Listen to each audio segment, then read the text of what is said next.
An amazing life really cut too short too fast. New at 11, remembering a fallen firefighter. Sergeant Andy Kuchar died last week after complications from an on-duty accident. Tonight, we're hearing from the Burlington Fire Department about his acts of service that will be remembered.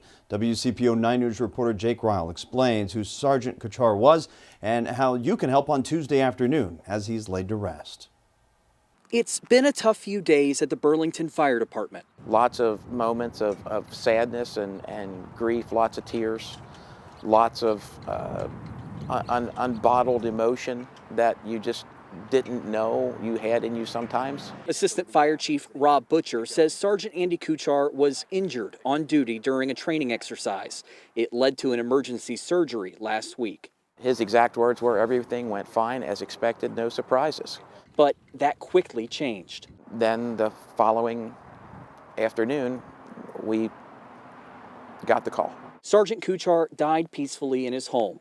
In video shared on social media, other Northern Kentucky fire departments showing support on overpasses as Kuchar was transported to Louisville for an autopsy. Another one of those things that make you realize that you are part of this amazing family in the fire service. Kuchar, a husband, father of two, a Navy veteran, and a 13-year veteran with the department. Big heart.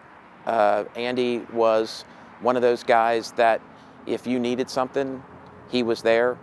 He had a fondness in his heart for children and for any type of charity event that was happening, especially for children. The funeral arrangements not ideal during a pandemic. It's been an extreme issue, and it's not anybody's fault, but it's just the situation we're in. Butcher says the funeral home and cemetery won't be accessible. Instead, Burlington fire officials are hopeful folks will show up to places like this, sidewalks and parking lots near the funeral procession route in order to show their support. Here is what you need to know. The procession will begin at 2 p.m. Tuesday.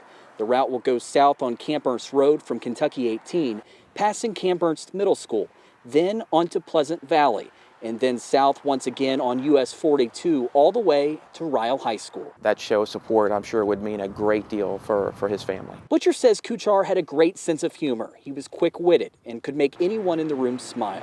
Above all, Kuchar will be remembered for a lifetime of service. So much to give. The shame of this is that we won't get to see that anymore. This group says his legacy will be rooted in what he did for others. We can all take a little piece of what Andy meant to us and keep that with us and continue his legacy of just serving others to the very best of our ability in the way that he would do that. In Burlington, Jake Ryle, WCPO 9 News.